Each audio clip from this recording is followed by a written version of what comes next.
Okay. First we're going to try to do the manifold. So we take off the hay wire holding the exhaust pipe on. The air cleaner.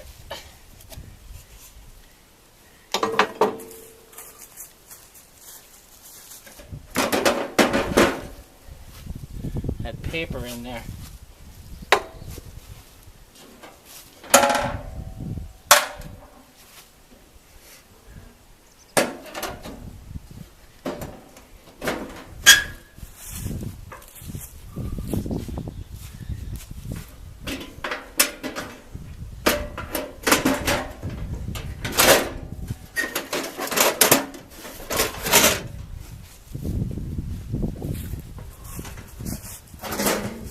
Now the problem,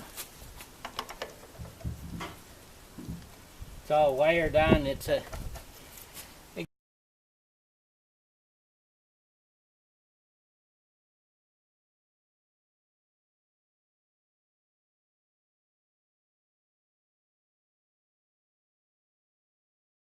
doing 9/16. Been doing penetrating oil. Oh, that came easy. One, I really should have a socket.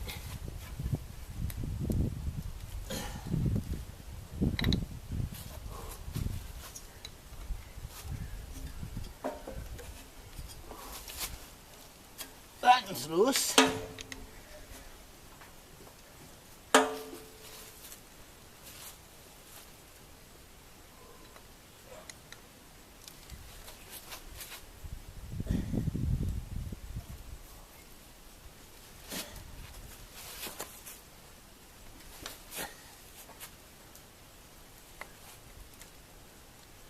Well, I gotta get a socket for that.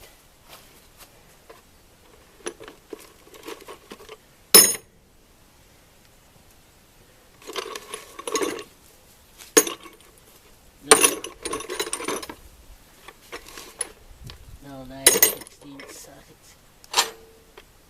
Two of them came right loose. This one is, if I had a 14 millimeter, it would, see, that will just strip off the thing. So I need to get a 9/16 socket. Let me just get a, okay, I'll record. They're all coming really nice and easy. Maybe the penetrating oil helped. One more is all we got to loosen. Yeah.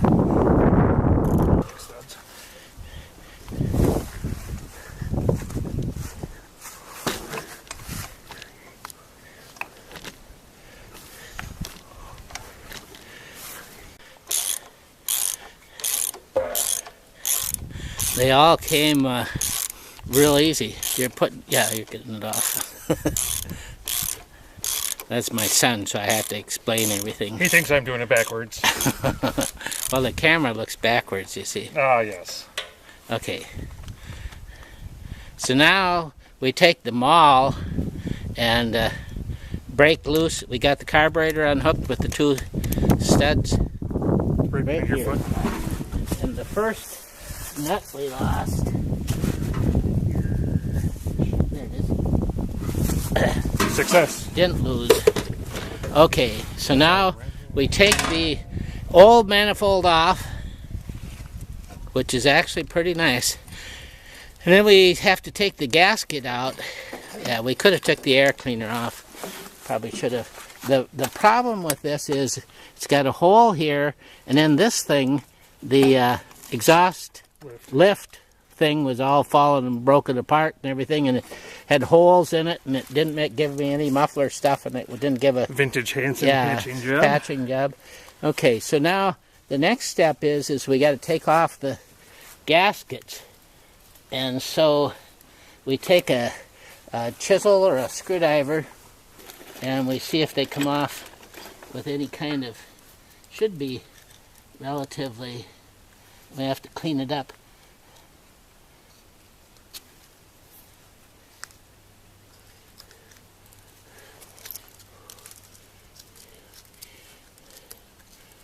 This is a single, no, it's 2 pieces. That's what we got. The new one is 2 pieces. And of course we're going to clean this all up really good. The gasket looks like it was okay.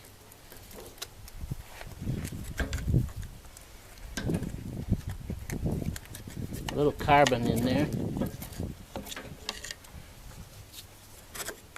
Hasn't been run very much. Grandpa bought it in about 1947. It was a 47 model, and he used it, and then my brother got it from him, and I got it from my brother, and my son owns it now, and we're trying to keep it from making so much noise. Yeah, that was the washer. It was right on the second one here. Yeah. So was there one on the other side? No, I don't think there was any on the others, but we'll see if... See, sometimes they put a washer on if they've stripped it down a little further. That washer's still in here. Oh, there should be 4 of them. Okay, 1, 2, 3, 4. Well, of the washers. Yeah, we got 2. So we'll have to get it. We must have lost a couple on the way. Let's see here. I'll bring my big magnet up here. It's just a gasket. There's one right there. Yep. We're finding them on the ground, so we're missing one more. Now that was, you're supposed to put a tarp on there. No, that's a gasket. Rust. Well, I can get one. Although I'll bring, I got a big magnet. I suppose I better point at the ground to show what we're doing. Somewhere there. This is 50% of our repair jobs. Finding the, when you're a shade tree mechanic, you go under the tree, and that's not always the smart thing to do.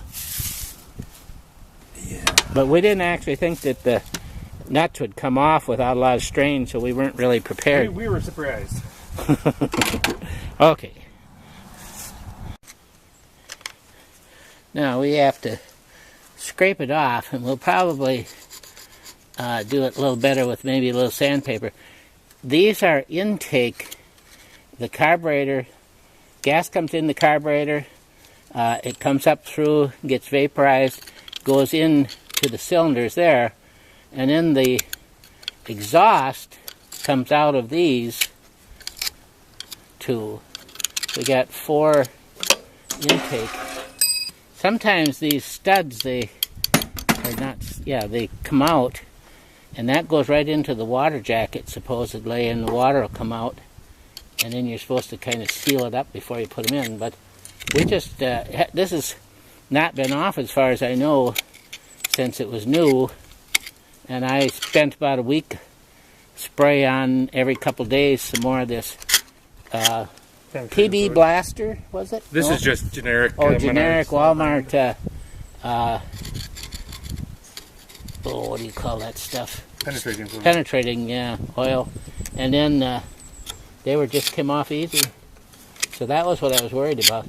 I didn't even bring along, we're at a different place than our home farm, and I didn't even bring along the new parts to see if they fit.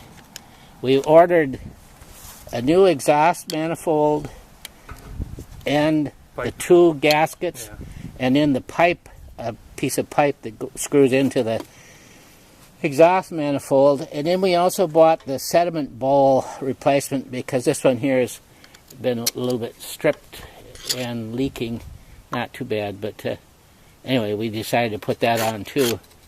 I don't think this tractor's ever been overhauled either, although I don't know. Grandpa didn't use it terribly hard. He bought it in 47, and then about 20 years later, he had already, maybe 15 years later, he had retired from his farming, and so he used it just for hauling wood, and that's what my brother used it for too. We're cleaning off the old gasket. It's not really very bad, but we decided we had we would just sand a little bit to try to get it pretty much off. I think it's ready to drive over 3 miles to our other place, pick up the parts.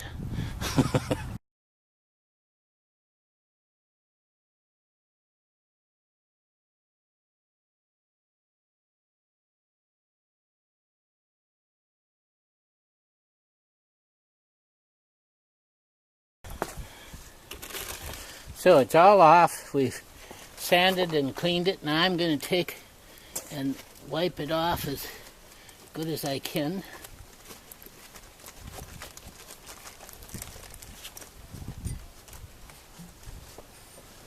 And you should use a flannel shirt that your wife decided to throw away, but you rescued it for a grease rag. They're the best kind. Okay, let's see if our gaskets, we got a pair of gaskets. They're identical.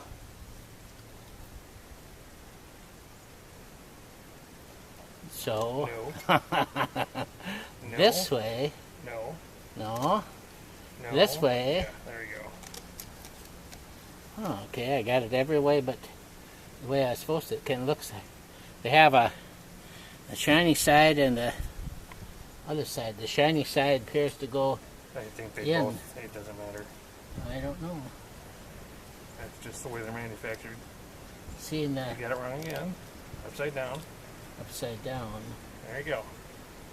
Well, this one actually goes the other way around. Yeah. See, the old one had holes on both sides. Oh, it's even got a number on it. Anyway, that had holes on both sides. Huh. Like this. See, and this overlaps. That's not good.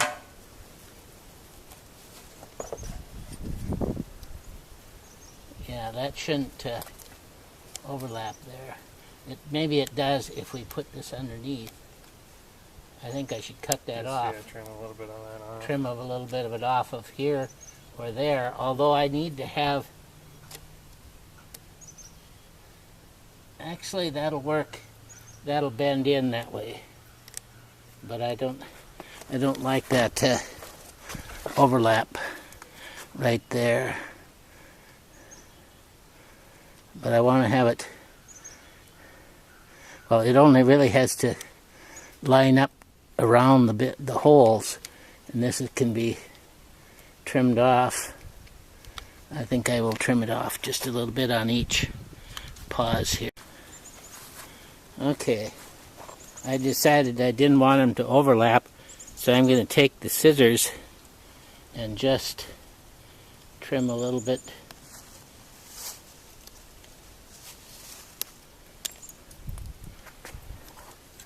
Let's see if that's enough. I took a little bit off the other one too. Nope.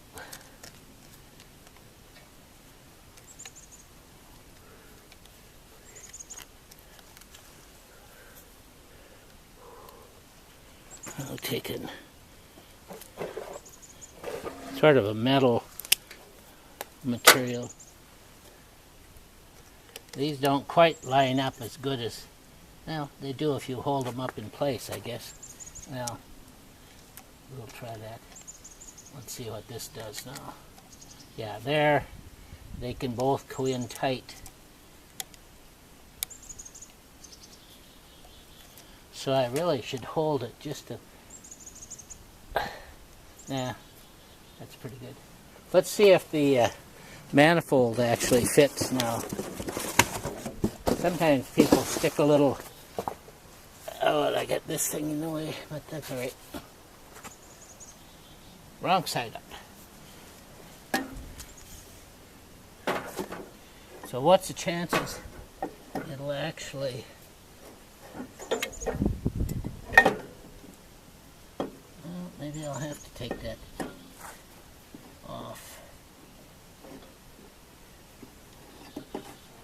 I'll take that, I'll take the air cleaning.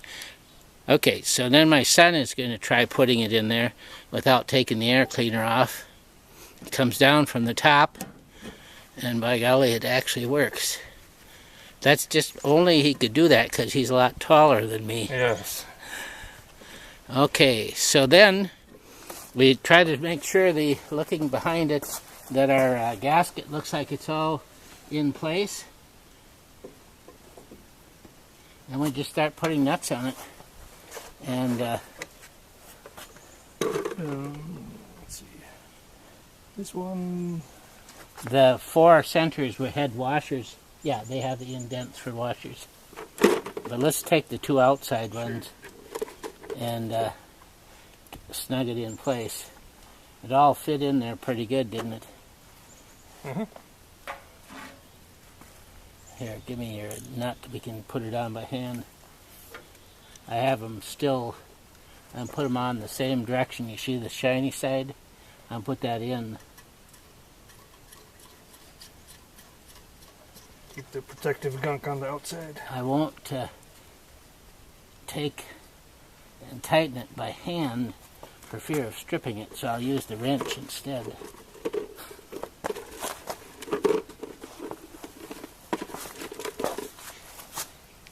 Okay, so these got a big thick washer that we lost and found.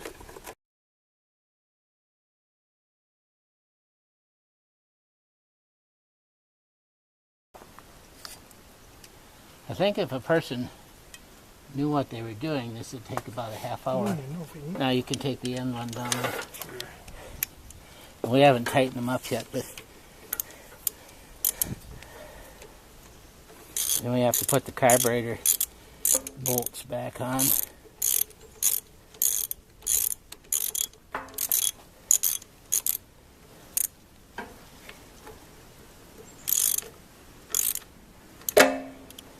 So now we got them all.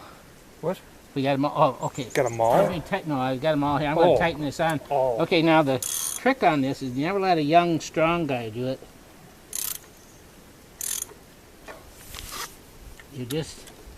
You kind of know when you get older about where you're going to break something and how to. Maybe we don't have any young, strong guys here anyway.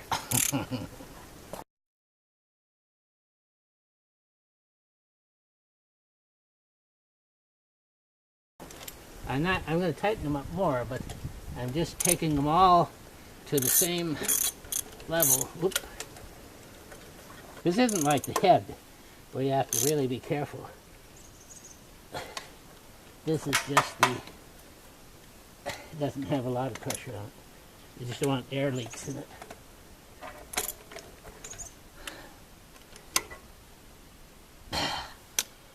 That's probably as much as I want to do it. Haven't broken anything yet. Okay, so now the carburetor studs. So we got to line this thing up. If you can't get it started, give a shot of starting fluid in that hole. Or you hook it up to your milker machine if the electricity goes off and you need vacuum for the milker pump. That's what Grandpa used to do. I'm going to take this off the stand, and then we'll take a little better look down here. That's the new one. And the gasket in there. And then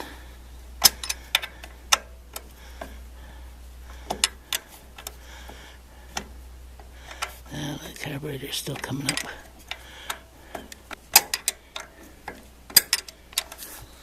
I'll go around the tractor here. This is about the end of the B series.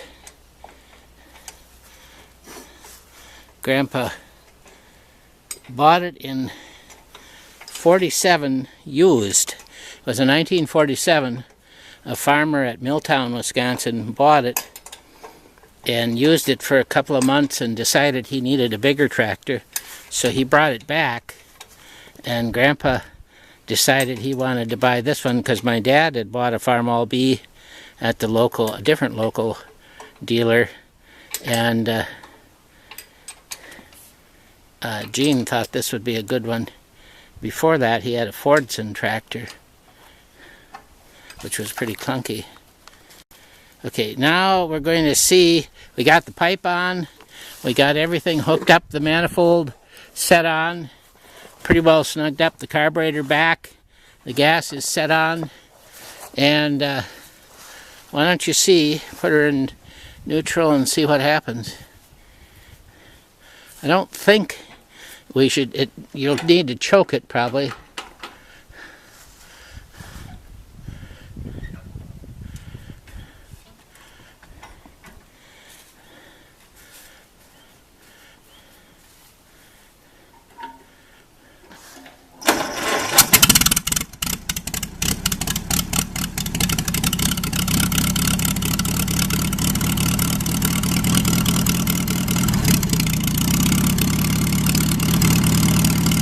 We haven't run it much this year, and I think one of the plugs is missing a little. So now we look and see if you see any. That's just paste and stuff. Now set the muffler on. Now we'll see if it actually is any quieter. We'll see if the muffler will fit on. I wedged it. Whoa, that's quiet. I have to pry it out. I had to pry it in for the old one. Okay, so that looks good. And filming again.